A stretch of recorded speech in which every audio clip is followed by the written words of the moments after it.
أعوذ بالله من الشيطان الرجيم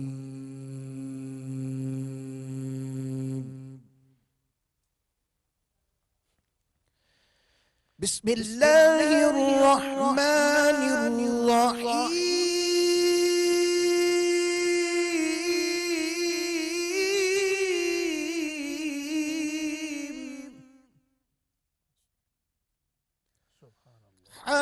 حافظوا على الصلوات والصلاة الوسطى وقوموا لله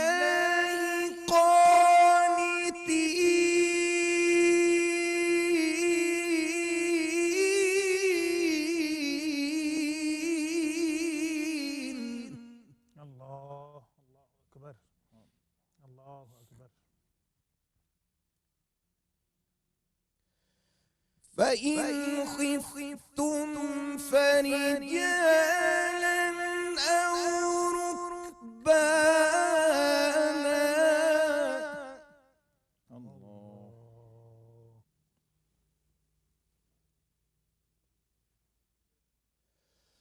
حافظوا على الصلوات والصلاة الوسطى وقوموا لله قانتين.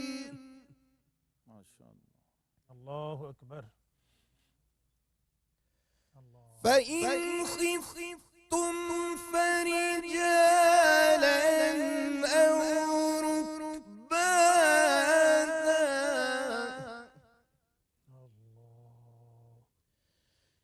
فإذا أمنتم فاذكروا الله.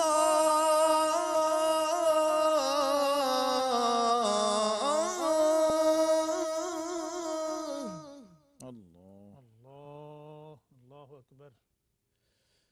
فاذكروا الله كما علمكم ما لم تكونوا تعلمون.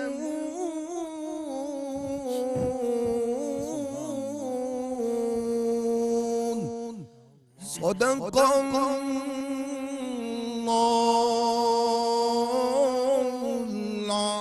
العظيم. صدق الله. سبحان اللہ ماشاء اللہ. ناظرین آپ نے قرآن کریم کی تلاوت سماعت کی. آئیے بڑھتے ہیں محترم علامہ محمد شہزاد مجددی صاحب کی طرف ترجمہ اور تفسیر کے لیے. جی محترم. جی شکریہ. بسم اللہ الرحمن الرحیم. الحمدللہ رب العالمین والصلاة والسلام علی اشرف الانبیاء والمرسلین وعلی آلہ وصحبہ اجمعین. یہ دوسرا پارہ اور سورہ البقرہ ہے. آیت نمبر 228 سے قاری صاحب نے پڑھا کہ نگہبانی کرو، حفاظت کرو سب نمازوں کی، اور خاص طور پر بیچ کی نماز کی، درمیانی نماز کی، والصلاۃ الوسطیٰ، اور کھڑے ہو اللہ کے حضور ادب سے. پھر اگر خوف میں ہو تو پیادہ یا سوار جیسے بن پڑے. جی پھر جب اطمینان سے ہو تو اللہ کی یاد کرو جیسا اس نے سکھایا جو تم نہ جانتے تھے. سبحان اللہ سبحان اللہ. اللہ انتہائی قابل غور مضامین ہیں. جی جی سب سے پہلی بات تو یہ کہی کہ نمازوں کی حفاظت کرو. ایک کانسیپٹ یہ ہے، لوگوں میں ایک تصور ہے کہ نماز پڑھو یا نماز ادا کر دو. جی ٹھیک. قرآن نے نماز کا جہاں حکم دیا ہے وہاں پر ایک تو اقیمو کا لفظ استعمال کیا، دوسرا حافظو کا استعمال کیا. حافظو. حافظو، جی ٹھیک. نمازوں کی حفاظت بھی کرنی ہے، صرف نمازوں کو ادا ہی نہیں کرنا. جی ٹھیک. صرف یہ نہیں سمجھنا کہ ہم نے 4 رکعتیں یا 2 رکعتیں جو جس نماز کی تھیں وہ ادا کر دیں اور رکوع کر لیا، قیام کر لیا، سجود کر لیے. جی نہیں، ٹھیک. نمازوں کی حفاظت کرنی ہے. مثال کے طور پر نماز کے فرائض آپ کو معلوم ہونے چاہیے. نماز خود بھی فرض ہے، جی ٹھیک ہے. لیکن کچھ چیزیں نماز کے اندر فرض ہیں. اللہ اکبر. تو نماز کی ایک ظاہری حفاظت ہے، ایک نماز کی باطنی حفاظت۔ باطنی حفاظت، ظاہری حفاظت کے لیے آپ کو پتہ ہو فرائض کیا ہیں، واجبات کیا ہیں، شرائط کیا ہیں، ارکان کیا ہیں، ٹھیک، نیت کا پتہ ہو، تکبیر تحریمہ کا پتہ ہو۔ نیت کے ساتھ ساتھ پھر یہ بھی ضروری ہے کہ آپ کو ارکان ظاہری اور ارکان باطنی کا پتہ ہو، آپ کو شرائط کا پتہ ہو۔ جی جی، جیسے نماز کا وقت جب تک داخل نہیں ہوا ہے آپ وہ متعلقہ نماز ادا نہیں کر سکتے۔ نہیں کر سکتے، ان صلاۃ کانت علی المؤمنین کتابا موقوتا، مومنوں پر ہر نماز ایک وقت مقررہ میں فرض کی گئی، اللہ اکبر، یہ تو قرآنی نص ہے۔ یہ تو قرآنی نص ہے۔ تو یہ چیزیں آپ کو علم میں ہونی، یہ نہیں ہو سکتا کہ آپ اپنی مرضی سے کسی بھی وقت کوئی بھی نماز ادا کر لیں۔ اللہ اکبر، جی تو جی۔ وہ جو کچھ بھی آپ کریں گے وہ ایک پریکٹس ہوگی، ایک ایکسرسائز اور ہوگی۔ اس میں علامہ صاحب ہمارے معاشرے میں بے احتیاطی دیکھنے میں کثرت کے ساتھ، یہی میں عرض کر رہا ہوں کہ جب ہمیں یہ کانسیپٹ دیا گیا ہے کہ آپ نے صرف یہ ادا نہیں کرنا، آپ نے جی، جی، خود اس کی حفاظت کرنی ہے۔ حفاظت کرنی ہے۔ تو ایک ہے اعمال کی ادائیگی، ایک ہے اعمال کا تحفظ اور اعمال کی حفاظت، وہ بھی اسی طرح فرض ہے، اور ساتھ کا والصلاۃ الوسطیٰ، اور درمیانی نماز کی خاص طور پر، اللہ اکبر، وہ بھی درمیانی نماز عصر جو اعلیٰ خطر کی ہے۔ اللہ اکبر، تو اس پر تمام ائمہ کا اتفاق و اجماع ہے۔ امام اعظم ابو حنیفہ رحمۃ اللہ علیہ، صحابہ کرام اور ائمہ مجتہدین کا جمہور کا اتفاق ہے کہ اس وسطیٰ سے مراد نماز عصر ہے، کیونکہ یہ دو نمازیں اور دو نمازیں، چار نمازوں کے درمیان میں آتی ہے۔ فجر، ظہر دو ادھر ہیں، مغرب، عشاء دو ادھر ہیں۔ اچھا تھوڑا مجھے اجازت دیں میں ایک سوال کر لوں، نماز عصر کو لے لیتے ہیں کہ مقدم کیا ہے؟ یعنی اب جہاں تک یہ وقت کی لمیٹیشنز ہیں، آخری وقت میں بندہ ادا کر لے یا پہلے ادا کرے، درمیان میں ادا کر لے، یعنی یہ بزنس کی وجہ سے، کوئی خاندانی مصروفیات، 100 معاملات ہوتے ہیں زندگی میں، اس کی وجہ سے لوگ روٹین بنا لیتے ہیں کہ جو مؤخر جہاں پر ہو رہا ہوتا ہے وقت، وہاں پر جا کے ادا کرتے ہیں۔ نہیں، روٹین تو خیر بنانا خود غلط ہے۔ اس میں اصل یہ ہے کہ نبی کریم علیہ الصلوۃ والسلام کی سنت مبارکہ کیا ہے اور آپ کا طریقہ مبارک۔ صلو کما رأیتمونی اصلی، فرمایا نماز اس طرح پڑھو جیسے مجھے پڑھتے ہوئے دیکھتے ہو۔ ٹھیک، تو آپ صلی اللہ علیہ وسلم نے موسم کی مناسبت سے بعض دفعہ چینجز کی ہیں، سردیوں اور گرمیوں کے حوالے سے چینجز فرمائی ہیں کہ ابردو بالظہر، جب گرمیاں ہوں شدید تو فرمایا ظہر کو ٹھنڈا کر کے پڑھو، اللہ، اس میں فضیلت یہ ہو گئی۔ اچھا، اسی طرح اسفروا بالفجر فإنہ اعظم للأجر، فرمایا فجر کی نماز جو ہے اس کو ذرا روشن کر کے پڑھو کیونکہ اس کا اجر زیادہ ہوتا ہے۔ چاہے جائے کہ آپ بالکل شروع ٹائم میں اندھیرے میں پڑھیں، اس کی نسبت جو ہی ذرا سی سفیدی نکلتی ہے جیسے حناف کا طریقہ ہے، وہ سنت کے زیادہ قریب ہے، اور آپ صلی اللہ علیہ وسلم کا مستقل معمول وہ رہا ہے۔ کبھی کبھی آپ نے اس پہلے وقت میں بھی ادا فرمائی۔ تو دیکھنا یہ ہے کہ آپ صلی اللہ علیہ وسلم کے فائنل معمولات کیا تھے، آخری معمولات حیات طیبہ کے، یہ حناف نے اس کو ترجیح دی ہے۔ ائمہ حناف نے اس کو ترجیح دی کہ آخری عمل حضور صلی اللہ علیہ وسلم کا کیا تھا۔ ایسے ہی عصر میں بھی ہے۔ ٹھیک ہے، عصر میں نماز مغرب کی اذان سے 1 گھنٹہ پہلے عصر کو ادا کرنا مستحب اور افضل ہے۔ اللہ اکبر، یہ اس کا آخری ٹائم ہے جو حناف کے نزدیک۔ ٹھیک ہو گیا، ٹھیک ہے۔ تو بعض آپ امام شافعی، امام احمد بن حنبل رحمہ اللہ، وہ انہی بزنس مین اور یہ والا جو طبقہ ہے، ہاں جی، ہاں جی، ان کی وجہ سے انہوں نے ایک سہولت پیدا کی کہ آپ اگر شروع میں ادا کر لیں، پہلے جلدی ادا کر لیں، تو پھر آپ کو زیادہ گیپ مل جاتا ہے دو نمازوں کے درمیان۔ بالکل ٹھیک ہے۔ یہ ایک حکمت ہے۔ تو اسلام دین حکمت ہے، اس لیے اس کے احکام میں بھی وہ حکمت باقی بات کو بعد میں کمپلیٹ کرتے ہیں۔ ناظرین دیکھیں، اس حوالے سے ہمیں معلومات بڑی کم ہیں، اس پر مزید بات لیں گے، لیکن ایک مختصر سے وقفے کے بعد آپ ہمارے ساتھ رہیں۔ خوش آمدید کہتے ہیں ناظرین آپ کو پروگرام ترتیل القرآن میں، اور آج ایک ایسی بات کا پتہ چلا جو اللہ ماشاءاللہ بڑے کم لوگوں کو اس کے بارے میں آشنائی ہے کہ نماز کو اس کی اپنی جو لمیٹڈ ٹائمنگ ہے اس کے اندر رہتے ہوئے کس وقت پہ ادا کرنا افضل ہے، مقدم ہے۔ اس حوالے سے جی محترم بات کو کمپلیٹ اسی طرح مغرب میں تعجیل سنت ہے، جلدی، تعجیل سے مراد ہے جلدی، یعنی مغرب کا وقت شروع ہوتے ہی اس کو ادا کر لینا، وہ افضل ہے۔ اس میں قصدن تاخیر نہ کی جائے، لیکن اس کا وقت بھی 1 گھنٹہ تک رہتا ہے۔ نماز عشاء کا وقت داخل ہونے تک مغرب کا وقت رہتا ہے، آپ ادا کر سکتے ہیں، جی ٹھیک ہے، لیکن اس میں افضل یہ ہے کہ آپ پہلے ادا کر لیجئے۔ اس میں زیادہ اندھیرا اور ستاروں کا نکل آنا، اس میں پھر کراہت شامل ہو جاتی ہے، وہ مکروہ ہو جاتا ہے۔ بالکل ٹھیک۔ ایسے ہی نماز عشاء جو ہے وہ نصف شب تک آپ ادا کر سکتے ہیں، بالکل صحیح اور درست۔ اگر آپ رات کے 12 بجے کے بعد آج کل کی ٹائمنگ کے حساب سے ادا کر رہے ہیں تو وہ نماز تو عشاء ہو جائے گی لیکن وہ مکروہ ہوگی، ٹھیک وہ کراہت کے ساتھ ہوگی۔ تو اللہ اس کا آخری ٹائم اس میں بھی تاخیر مستحب ہے۔ آپ جی صلی جی اللہ علیہ وسلم نے عشاء بھی ہمیشہ تاخیر سے ادا فرمائی۔ تاخیر سے ادا تاخیر کا مطلب یہ ہے کہ اس وقت مقررہ میں جو آخری وقت ہے اس میں ادا فرمائی۔ پھر جو کراہت کے اوقات ہیں یعنی بالکل ہی وقت اب ختم ہونے والا ہے وہ نہیں۔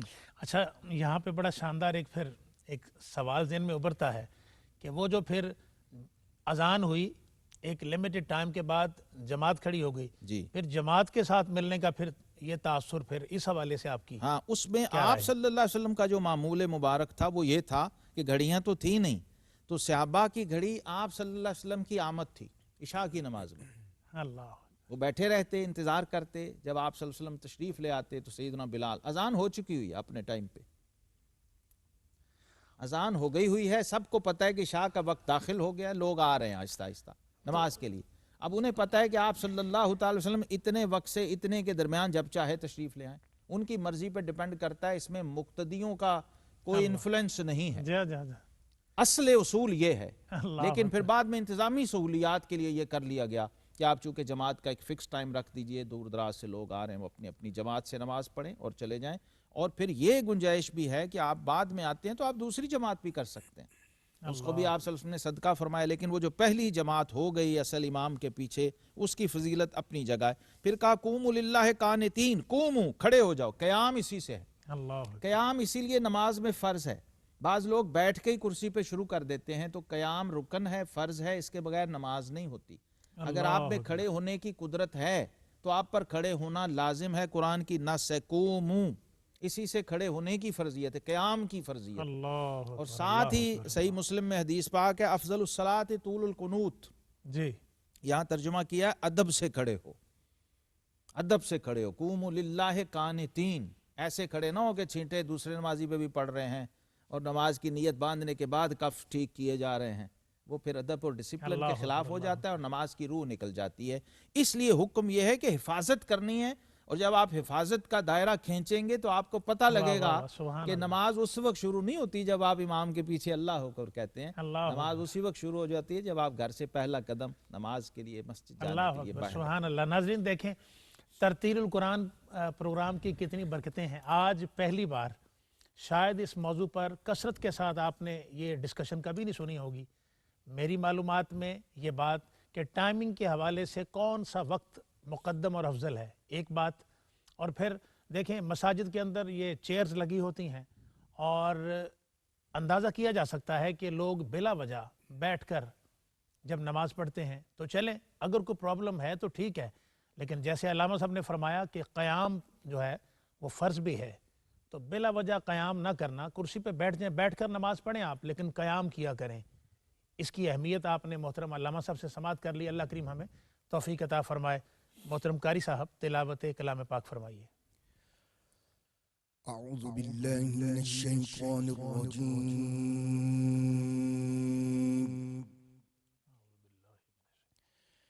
بسم اللہ الرحمن الرحیم،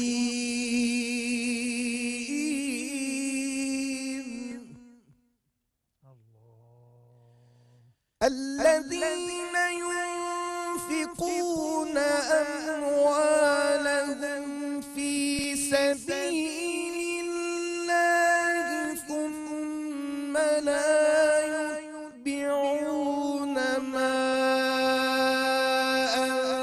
انفقوا ثم لا يتبعون ما أنفقوا منا ولا أذى لهم أجرهم عند ربهم اللہ ولا خوف عليهم ولا هم يحزنون اللہ اللہ اکبر۔ قول معروف ومغفرة خير من صدقة يتبعها أذى والله غني حليم.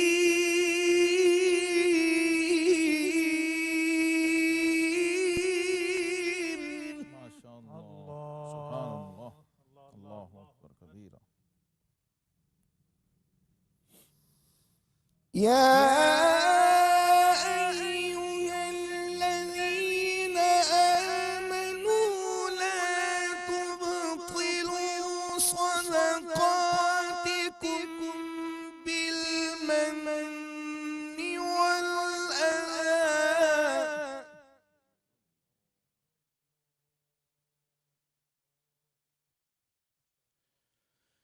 والأذى كالذي ينفق ماله رئاء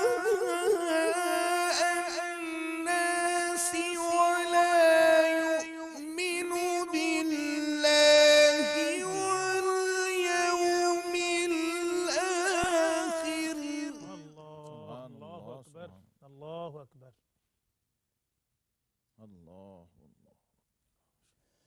فمثل كمثل صفوان عليه تراب فأصابه وابل فتركه صلدا.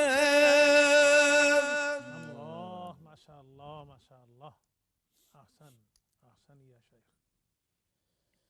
لا يقدرون على شيء مما كسبوا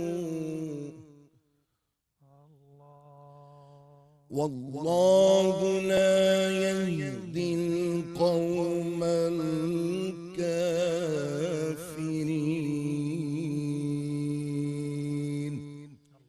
صدق خالقنا العظيم. سبحان اللہ. ناظرین، آپ نے خوبصورت انداز میں قرآن کریم کی تلاوت سماعت کی. ترجمہ اور تفسیر لیتے ہیں محترم علامہ محمد شہزاد مجددی صاحب سے. جناب جی شکریہ. بسم اللہ الرحمن الرحیم. یہ بھی سورہ البقرہ ہے اور تیسرا پارہ ہے اور بہت ہی اہم مضمون ہے. اسلام کا نظام عبادت مالی اور بدنی عبادات پر مشتمل ہے. جی ٹھیک ہے. پہلے ہم نے بدنی عبادت کی بات کی. نماز جو ہے بدنی عبادت ہے، جی ٹھیک ہے. اور زکوٰۃ، صدقات، خیرات جو اللہ کی راہ میں آپ خرچ کرتے ہیں وہ مالی عبادت ہے. ٹھیک ہے. حکیم الصلاۃ وآت الزکوٰۃ اکٹھا ذکر کیا نا جی، جی کہ دونوں مطلوب ہیں بندے سے، ٹھیک. کیونکہ بدن بھی اللہ کا دیا ہوا ہے، بے شک. مال بھی اللہ کا دیا ہوا ہے. لہٰذا لازم ہے بدنی طور پہ بھی عبادت کی جائے، جسم کی زکوٰۃ نماز کے ذریعے نکالی جائے، اور مال کی زکوٰۃ صدقات اور خیرات کے ذریعے نکالی جائے. اب اس کا جو نظام ہے قبولیت کا اور عدم قبولیت کا، رد و قبول کا پیمانہ کیا ہے، وہ قرآن نے یہاں بیان کیا. جی کہ وہ جو اپنے مال اللہ کی راہ میں خرچ کرتے ہیں، خواہ وہ زکوٰۃ کی شکل میں ہوں، خواہ وہ صدقات کی شکل میں ہوں، وہ فرض ہوں، صدقات واجبہ ہوں یا نافلہ ہوں، جب وہ خرچ کرتے ہیں فی سبیل اللہ، اللہ کی راہ میں خرچ کرتے ہیں، جی. اللہ کی راہ میں دے رہے ہیں، لیکن اس کے ضائع ہونے کا امکان ہے اگر یہاں بھی انہوں نے حفاظت نہ کی. جی ان یہاں کی بھی بھی جو اصل حفاظت روح ہے کرنی. جی حفاظت کرنی پڑے گی. جیسے نماز کی حفاظت، ٹھیک ہے. نماز صرف یہ نہیں ہے کہ آپ آئے 4 رکعت منہ قبلہ شریف کی طرف پیچھے امام، نہیں نہیں، اللہ. وہ جو ہم نے چند اشارے کیے ہیں وہ تو چند اشارے ہیں. جی جب جی آپ جی. تفصیلات میں جائیں گے تو پھر سمجھ آئے گا کہ پورا پیکج کیا ہے اور پورا پورا ایک سرکل، نظام ہے پورا حفاظت سرکل کا. اور نظام ہے. جی ایسے ہی اس کا بھی ہے. اس میں بھی ہم چند، چونکہ وقت ہمارا قلیل اور محدود ہوتا ہے، تو ہم اشارے عرض کرتے ہیں تاکہ ناظرین پھر اس کی تفصیلات کو خود دیکھیں جی. اور ملاحظہ کریں اور انہیں سمجھ آئے کہ اپنے اعمال کو بچانا کیسے ہے، قابل قبول بنانا کیسے ہے، اور پھر اس کا آؤٹ پٹ اور ثمرہ بارگاہ الہی سے ملتا کیسے، کیسے ہے؟ پھر اس میں آپ نے کچھ نہیں کرنا. انما یتقبل اللہ من المتقین، اللہ جو اہل تقوی ہے پھر ہر حال میں اللہ قبول کرتا ہے ان کے عمل کو. پھر گنجائش اور شک نہیں رہتا کہ پتہ نہیں میرا دیا ہوا قبول ہوا کہ نہیں ہوا، میری نماز سجدہ قبول ہوا. نہیں، جب آپ نے پوری جو ریکوائرڈ اس کے لوازمات تھے اس کے ساتھ ادا کر دیا، تو اب الحمدللہ علم عمل اخلاص جب جمع ہو جائے کسی بھی کام کے اندر تو اس کی قبولیت لازمی ہو جاتی ہے. یہاں بھی یہ کہا کہ جب خرچ کریں پھر دیے پر احسان نہ جتائیں. پہلا سائیڈ افیکٹ یہ ہوگا، آپ کا عمل ضائع ہو جائے گا. جب خرچ کریں تو دیے پر احسان نہ جتانا نہیں، وہ ضائع ہو جائے گا. اچھا مجھے پھر یہ بتائیں، جب زکوٰۃ دی جاتی ہے جی، تو پھر یہ بتا کر دی جائے کہ بتانا اور چیز ہے، جتانا اور چیز ہے. نشائی صاحب، اچھا جی، اللہ اکبر، ٹھیک ہو گیا. بڑی سادگی ہم لوگوں میں ہے بھائی، بتانا منع نہیں ہے. دیکھیے اب میں ایک اور چیز بتا دوں. آج ترتیل القرآن میں ہماری شریعت میں ہر فرض کی اصل اظہار ہے، ٹھیک، اور ہر نفل کی اصل اخفاء ہے. اللہ اکبر، اصول اور پیمانہ کیا اور کسوٹی خوبصورت جملہ ہے کہ ہر فرض کی اصل اظہار ہے. اظہار ہے. فرض نماز با جماعت مسجد میں ہوگی، اسپیکر پہ اذان ہوگا، اعلان ہوگا، تکبیر پڑھی جائے گی، اہتمام ہوگا، ساری دنیا دیکھے گی، صفیں بنی ہوئی ہیں، نشائی صاحب پہلی صف میں کھڑے ہیں تکبیر کے ساتھ. اللہ بالکل یہ ریکوائرڈ، یہ دیکھیں کیونکہ فرض ادا ہو رہا ہے. ٹھیک ہے. لیکن جو ہی نفل کی بات آئے گی تو کان النبی صلی اللہ علیہ وسلم یصلی جمیع السنن والوتر فی بیتہ. نبی کریم علیہ السلام وطر سمیت اپنی ہر نفلی نماز اپنے گھر کی چار دیواری کے اندر ادا. تو اب اصل ائمہ نے کہا نفل میں اصل اخفاء چھپا کے کرنا، اور فرض میں اصل اظہار اعلان اور دکھا کے. تو جب آپ زکوٰۃ بتا کے کریں کوئی حرج نہیں، لیکن جو صدقہ و خیرات ہے اس میں اشتہار نہیں چھاپنے، اس میں اعلان نہیں کرنے، اس میں میڈیا نہیں بلانا کہ آج حضرت صاحب جو ہیں وہ اتنی لڑکیوں بچیوں کے نکاح کروا رہے ہیں، آج یہ ہو رہا ہے. نہیں، اس میں ضائع ہو جائے گا. میں اس بات کو یہیں سے اس بات کو کنٹینیو کروں گا. ناظرین، یہ نوافل کے اندر اخفاء کیوں ہے؟ بڑی اہم بات ہے، اور جتنے روحانی لوگ ہیں اور روحانی لوگوں سے پیار کرنے والے لوگ ہیں ان کے لیے یہ بات بڑی اہم ہوگی. آپ انتظار کریں، ہم آپ کی خدمت میں دوبارہ حاضر ہوتے ہیں ایک مختصر سے وقفے کے بعد. خوش آمدید کہتے ہیں ناظرین آپ کو پروگرام ترتیل القرآن میں. فرض کی بات بھی ہوئی، نوافل کی بات بھی ہوئی. فرض کے حوالے سے اظہار سے متعلق آپ نے گفتگو سن لی، لیکن نوافل کے حوالے سے اخفاء کا یہ تصور کیا ہے؟ اور اسی کے ساتھ ہی میں آپ کے لیے یہ بڑی خوبصورت ہمارے محترم علامہ محمد شہزاد مجددی صاحب کی تصنیف ہے، اور نئی تصنیف ہے نوافل کی شرعی حیثیت. یہ بڑی خوبصورت کتاب ہے، اور دیکھیں اللہ کا قرب پانے کے لیے کثرت نوافل کیجئے اور اس کتاب کا مطالعہ کریں. سبحان اللہ. اچھا، میں اس کتاب کے حوالے سے جیسے ہی یہ خوبصورت ٹائٹل پر میری نظر پڑی تو بہت سارے سوالات ذہن میں پیدا ہوئے، جن میں سے سوال کرنے سے پہلے ہی بہت سارے جواب بھی مجھے مل گئے علامہ صاحب. لیکن یہ جو بات ہے اخفاء کی آپ نے کی، کیا نوافل کے اندر جو قربت حاصل ہوتی ہے اس کے لیے ضروری ہے اخفاء؟ جی، اخفاء دیکھیے خود رسول اللہ صلی اللہ علیہ وسلم کے عمل سے بڑھ کے کوئی سند ہو ہی نہیں سکتی. ٹھیک، امام الانبیاء والمرسلین جو سید العابدین ہیں اور عابد العابدین ہیں اور عارف العارفین ہیں، سب سے بڑے عارف باللہ، سب سے بڑے عابد اللہ کی عبادت کرنے، اللہ اکبر، صلی اللہ تعالی علیہ وسلم. آپ کی ذات گرامی، آپ کا عمل خود سند ہے، شریعت میں سنت ہے، بے شک حجت ہے. بے شک. اور پھر اس کی اصل و روح یہ ہے کہ آپ چاہتے تو مسجد میں بھی نفل پڑھ سکتے تھے، لیکن یہ جو چھپا کے پڑھا اس میں اعلان و اشتہار نہیں آیا. وہ کیوں تھا؟ اس لیے تھا کہ نفل ایڈیشنل، نفل کا معنی ہے اضافی چیز، اس کا معنی ہی ایڈیشنل چیز ہے جی، جو آپ کر رہے ہیں اپنے ذوق اور اپنی مرضی سے، تو اس میں کوئی دنیاوی کریڈٹ جو ہے وہ ملحوظ نہیں ہونا چاہیے. ٹھیک، اور کسی قسم کی مکسنگ اور آمیزش بھی نہیں ہونی چاہیے پبلک کی. ظاہر جب اخفاء غیر آپ نے نہ کر ہو، لیا، اس میں غیر نہ ہو. جی ہاں. فرض میں کہا ورکع مراکن، چونکہ آرڈر ہے اس لیے ہم نے فالو کرنا، اور عبادت فالو کرنے کا ہی نام ہے. مسلمان کا مطلب ہی یہ ہے جو سر تسلیم خم کر دے اس کو مسلمان کہتے ہیں. تو جب معبود نے کہا کہ بھئی میرے فرض یوں ادا کرنے ہیں اور نفل تیرے ہیں، وہ تو نے اپنی مرضی سے پڑھنے ہیں، اس میں کریڈٹ نہیں لینا کسی قسم کا. اور کوئی مکسنگ بھی ہونے نہیں دینی. تو یہ ساری نفلی نمازیں جتنی ہیں. اچھا یہاں پہ بہت سارے سوالات پیدا جی ہوتے آپ ہیں. یہ دیکھ لیجئے، یہ ہمارے معاشرے میں معمول ہے، جبکہ نبی کریم علیہ الصلاۃ والسلام کا اپنا عمل مبارک، اور پھر اس پر ایک بشارت بھی سن لیجئے. اللہ جن کے پاس ویزا نہیں، ٹکٹ نہیں عمرے کا، وہ نبی پاک صاحب الاولاق صلی اللہ علیہ وسلم گنبد خضرا والے آقا کریم علیہ السلام کا یہ ارشاد سنیں. فرمایا جو شخص نفل نماز اپنے گھر میں ادا کرے وہ میری مسجد نبوی میں پڑھنے سے بھی افضل ہے. اللہ اکبر. صلاۃ المرء فی بیتہ افضل من مسجد ھذا الا المکتوبہ. اللہ سنن اکبر. نسائی، ترمذی، ابو داؤد، ابن ماجہ شریف میں موجود ہے. کتنا بڑا اجر ہے نشائی صاحب. نفل اللہ نفل تو اکبر. رہے، وہ تو الگ نفل، اس پر کریڈٹ جو مل رہا ہے گھر میں پڑھنے کا.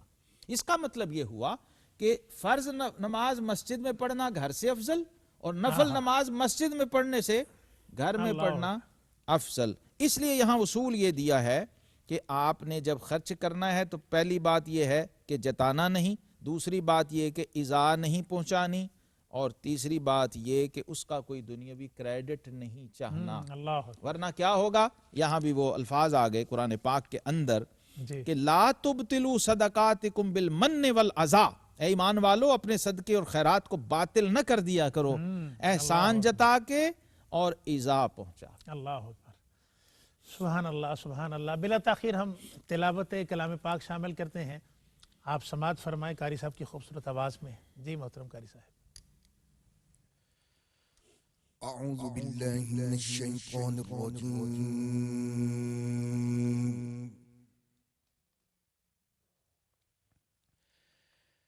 بسم الله الرحمن الرحيم.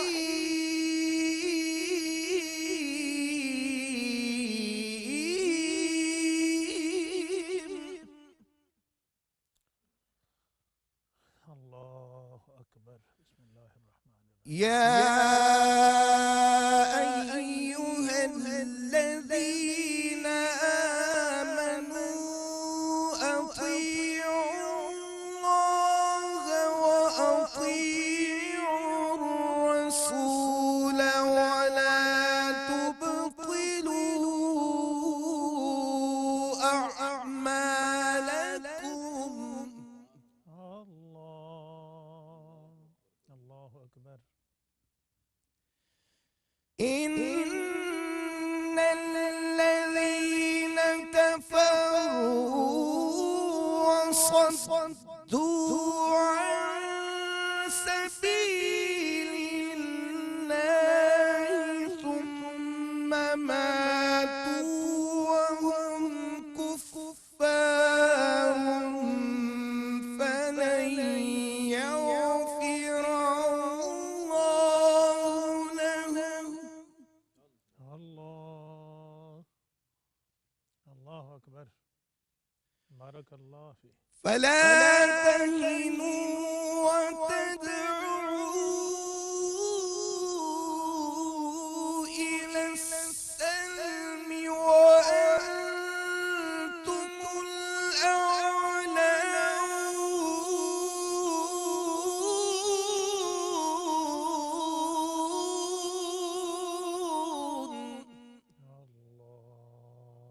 اللہ اکبر. ماشاء اللہ.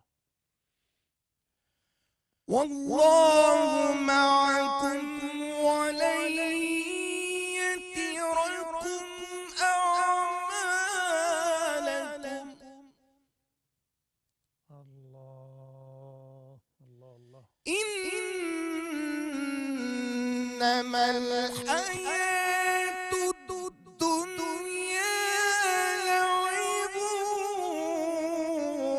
ولهو وإن تؤمنوا وتتقوا يؤتكم أجوركم ولا يسألكم أموالكم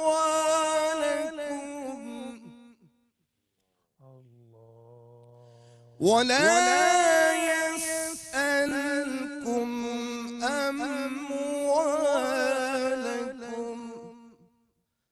صدق الله العلي